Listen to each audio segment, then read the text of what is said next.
Selamat datang di mata kuliah pemrograman sistem. Pada modul kali ini kita akan mencoba untuk membahas mengenai Bootscript. Ya. Modul ini merupakan modul tambahan untuk Bootscript. Ya, sebelumnya modul yang sudah kalian pelajari adalah modul Boot Sequence. Jadi di modul ini merupakan modul tambahan di mana nanti secara praktikal kalian akan mencoba untuk melakukan pembuatan sebuah script yang berjalan pada saat komputer tersebut nyala atau dia akan mati pada saat komputer tersebut mati. Oke, sekarang kita coba mulai ya. Jadi yang akan kita pelajari untuk sekarang ini adalah proses booting yang mungkin sudah kalian pelajari di video sebelumnya ya. Jadi video mengenai boot proses dan boot sequence secara teori bisa kalian pelajari di modul boot sequence ya. Untuk modul ini difokuskan mengenai modul Bootscript, di mana yang nanti kita akan coba bahas lebih dalam adalah mengenai init ya. Untuk bagian boot proses, BIOS, bootloader, kernel, dan init RD atau init RAM FS sudah dibahas di modul sebelumnya. Oke, jadi kalau kita lihat di sini dari teorinya, boot proses itu mulai dari BIOS, di mana ketika kita menggunakan BIOS itu sebenarnya kita melakukan yang namanya check up. Ya, check up dalam artian di sini adalah mengecek seluruh hardware yang ada di dalam komputer kita. Lalu setelah itu ada first 512 byte atau 512 pertama yang ada di dalam disk, di mana itu merupakan program pertama ya. Jadi program pertama, dan di sini master boot record ini belum mengeksekusi sebagai PID 1 belum ya. Jadi dia baru melihat master boot recordnya, lalu dia akan menjalan ke group, lalu ke kernel, lalu nanti ada init ya. Init, di dalam init itu ada beberapa run level ya. Run level ada run level 0, run level 1, run level 2, run level 3, 4, 5, 6. Jadi di dalam init itu ada beberapa run level. Tergantung nanti kita akan memilih akan berjalan di dalam run level berapa. Ya, jadi itu tergantung dari pemilihan pada saat eksekusinya. Apakah pilih run level 0, apakah pilih run level 1, atau pilih run level 2, 3, ataupun 4. Lalu di sini yang akan kita bahas lebih dalam adalah mengenai init. Ya, jadi ini adalah program pertama kali ya yang dieksekusi di dalam suatu komputer ya atau Linux. Ya, jadi di sini program ini melakukan seluruh pekerjaan ya untuk melakukan mounting root file system, terus mendukung kernel fungsionalitas kernel, dan di sini sebenarnya init itu menghandle booting dari si sistem. Proses booting untuk mengetahui di mana disk berada itu sudah dilakukan pada saat awal. Kernel sudah di load dan init RAM FS juga sudah ada. Ya, jadi proses init bekerja setelah beberapa driver itu bisa diidentifikasi. Ya, jadi init ini adalah proses yang pertama kali dijalankan. Oke, di sini kalau kita lihat init itu direpresentasikan dalam PID 1. Ya, di sini dibilang init dimulai oleh kernel ya. Jadi semua modul-modul itu sudah di load di dalam kernel ya. Dan dia kebal terhadap signal 9. Seperti kita tahu bahwa kill -9 adalah ya, kita bisa tahu itu adalah mengkill suatu proses ya yang tidak bisa dihindarkan, kecuali init bisa memiliki kemampuan untuk menghindar dari signal 9. Oke, di sini semua program itu pasti dimulai oleh si init ini, karena ini adalah nenek moyang dari segala proses yang ada. Ya, jadi entah dia secara langsung atau dia merupakan turunannya si init, karena dia kan proses pertama kali, otomatis dia ancestor atau nenek moyang. Lalu di sini secara historical ya, memang init itu adalah bagian dari proses yang pertama kali berjalan ya. Namun seiring perkembangan zaman ya, jadi modifikasi terhadap beberapa sistem operasi dilakukan. Nah, di sini init ini sudah tidak bekerja sendiri, tapi sekarang dinamakan sebagai sistem D, sebagai satu holistik kesatuan. Jadi di Linux baru yang akan kita temukan sebenarnya adalah sistem D, namun di sana tetap ada init yang dengan PID 1, tapi ada bungkusannya, yaitu startup daemon namanya adalah sistem D. Dan sistem D ini kompatibel dengan RC command, ya, tapi tidak dengan init tab. Init tab ini adalah versi init yang lama, ya.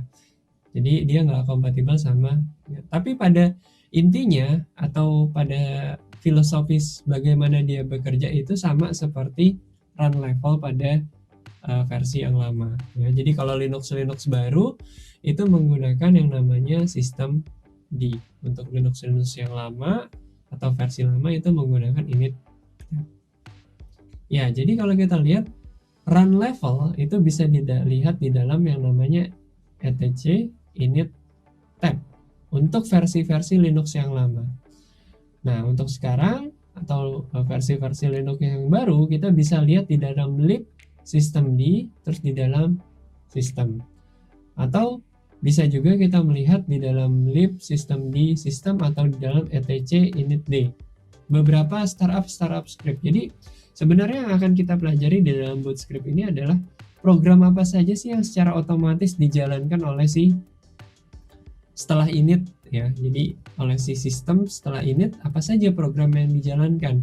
Ada yang bisa kita masukkan sebagai startup script, ada yang bisa kita masukkan sebagai sistem D, ada yang kita bisa masukkan sebagai cron tab, ya. Itu versi sekarangnya, ya, artinya yang baru-baru, Linux yang baru. Linux yang agak lama ada ditaruh di dalam rc.d, ya. Di sini kalau kita lihat ada rc, ya, dan kita bisa define run level di sana. Ya, jadi kalau kita lihat run level itu ada beberapa jenis, ya. Ada run level 0, 1, 2, 3, 4, 5, dan 6. Kalau kita tuliskan run level 0 atau kita eksekusi run level 0, dia akan melakukan power off terhadap target, ya. Ya, artinya kita memerintahkan, ya, agar si komputer tersebut untuk mati. Kalau kita bilang dia run level 6, maka dia akan melakukan reboot, ya, di sini reboot target. Kalau kita bilang dia run level 1 atau kita eksekusi initnya atau boot initnya itu di dalam run level 1, maka dia rescue target, ya. Nah, di sini sebenarnya 2, 3, 4 ini representasi run levelnya adalah ada yang multi user, artinya bisa dipakai oleh beberapa user, ada juga yang networking di sana. Dan untuk yang 5 itu adalah ada graphical user interface-nya. Dan ini di Linux yang lama diidentifikasi di dalam etc init tab. Namun di dalam versi Linux yang baru itu kita akan dipertemukan di dalam yang namanya sistem CTL, ya, atau sistem D. Ya, nanti kita akan temukan di sana. Ya, kalau di yang lama kita bisa lihat di etc init tab. Oke, kalau kita lihat di sini, ya, ini yang bisa kita lakukan, ya. Ada run level, terus kita bisa set default run level, kita bisa restart, kita bisa get default run levelnya, ya. Jadi kita juga bisa switch run level dari yang satu, misalnya dari yang graphical kita switch ke yang multi user misalnya, atau dari yang multi user kita switch ke yang rescue. Misalnya kita tidak menginginkan adanya networking misalnya, atau kita tidak menginginkannya adanya graphical user interface di dalam program-program kita. Kita bisa mengeksekusi run level yang lebih sederhana. Nah, ini adalah spesifikasi dari run level secara menyeluruh. Kalau kita lihat, run level 0 itu artinya system halt atau shutdown. Terus ada run level, di sini ada run level 1, ya, artinya single user mode. Lalu ada run level 2, artinya adalah multi user. Terus ada juga run level 3, artinya multi user, ya, dengan network, ya. Kalau yang 2 tadi multi user, ya, tanpa network. Terus kalau yang 4 di sini user define, artinya di define oleh user. Yang 5 ada graphical X display manager atau graphical user interface ya.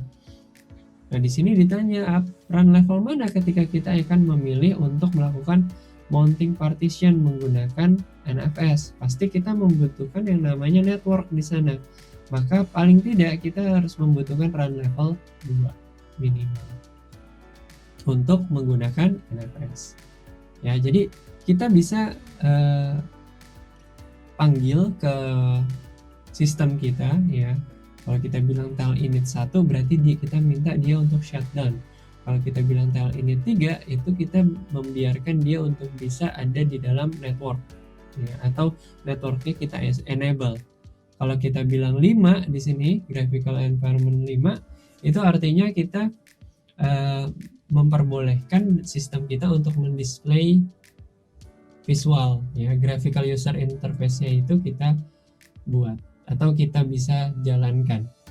Kalau kita bilang tel init 0 itu sama aja kita melakukan sebenarnya shutdown minha now. Atau kalau kita bilang tel init 6 kita sebenarnya melakukan restart atau reboot ya. Oke, nah sekarang kita coba ya bagaimana run level tersebut bekerja ya. Kita coba sama-sama untuk melihat. Kalau kita lihat di sini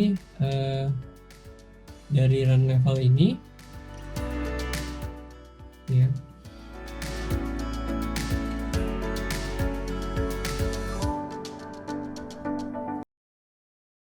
Ya, pada pembahasan kali ini Anda sudah diperkenalkan secara teoritis bagaimana sebuah run level itu bekerja. Nah, pada video selanjutnya nanti Anda akan diperkenalkan bagaimana kita bereksperimen menggunakan run level yang berbeda. Behavior yang dialami oleh sistem ketika kita menggunakan run level 0, 1, 2, 3, 4, 5, atau 6. Oke, terima kasih atas perhatiannya pada video ini dan mudah-mudahan video ini bisa bermanfaat.